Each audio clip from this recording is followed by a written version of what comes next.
Real estate is one of the tools that you can use to create wealth without a shadow of a doubt.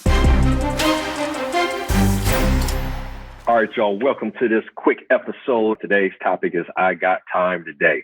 So what are some of the topics or some of the questions that people have around finances? One of the good brothers here in Columbus, Ohio, wanted us to discuss using real estate debt to create wealth and how to prepare to purchase a home. Let me tell you a little backstory about myself, and I am going to answer this question because I believe this is a really, really good topic. From 2001 to 2009, I was in real estate as an investor.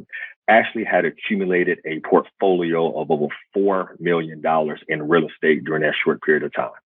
And I remember I had a mentor at the time, and we were sitting down, I think at a Panera, and he said something to me that was just super valuable. And what he said to me was, there's nothing like real estate that can change your net worth overnight.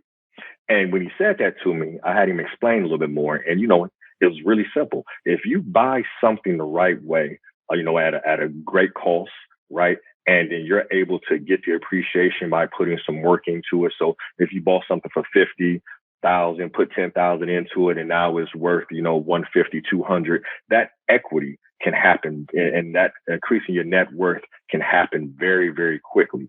So I'll say this, that real estate is one of the tools that you can use to create wealth without a shadow of a doubt. And sometimes it's an underutilized tool. And you hear people say all the time, like, oh, you got to get into real estate. Real estate is not for everybody. And I'm going to say something here that's kind of controversial. Your home, don't include that, because if we're talking about creating wealth, we're talking about an asset that generates passive income. If you're living in your home is not giving you any income to create wealth. So let me level set here and make sure we understand each other with respect to what wealth is and how we define it here at Diamond Equity Advisors. In my 20 years of being an advisor and managing over $80 million of client assets, this is what I know is tried and true. Wealth is not a nest egg. Wealth is not how much you have in your 401k. Wealth is not what's on paper. Wealth is simply this. Do you have enough passive income coming in that covers your lifestyle expenses for an extended period of time? So it's not, hey, do I have $1 million portfolio? It's, hey, my lifestyle expenses are $5,000, $7,000, $10,000 a month, whatever that may be. And that includes everything. That includes, the bare necessities as far as roof over your head, but also too, travel, going out to eat, vacationing, things of that nature. Do you have enough passive income coming in order to cover that over an extended period of time? So if you were to stop doing what you're doing today, how long would you be to maintain your quality life? That's how you measure wealth. Wealth is not measured by the size of your 401k. Math is not measured by how much you made doing a trade today. Wealth is truly measured by, if you were to stop actively pursuing income today, how long would you be to maintain your quality life? All right, now let's go back to real estate. Real estate is one of those tools where you can immediately go in and change your net worth by buying an asset. And if you're buying an asset that is kicking off income, now we're cooking with grease right now. Now we're talking about creating wealth, because maybe that asset as a rental property, a 4-unit, a 10-unit, whatever the case may be, is kicking off some income. You got a property management company that's managing it, right? So now that can make sense. Now, for us to go and buy real estate, you may have to get a loan. The fear of taking on the debt in order to get the property. Well, if you're looking at getting into from an investment standpoint, you may have to take on a mortgage debt in order to acquire the property.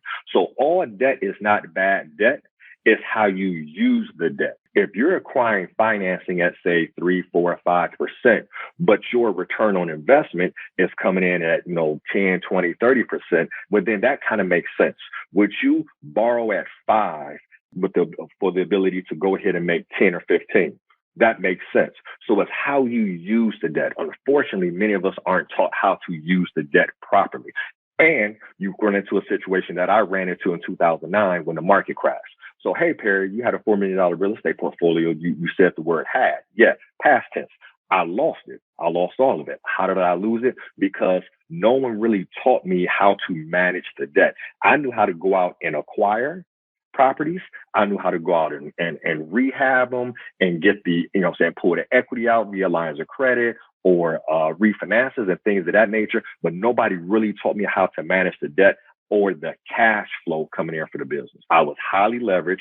I had too much debt. And also, too, at that point in time, I did not have a financial team of attorneys who could guide me and help me navigate through that crisis where I could have kept all of those properties.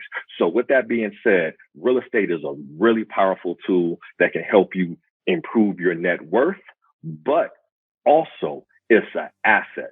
One of the great quotes, a good friend of mine who has 800 properties in the DC area and is almost close to being worth $1 billion right now, said to me is, wealth is ownership.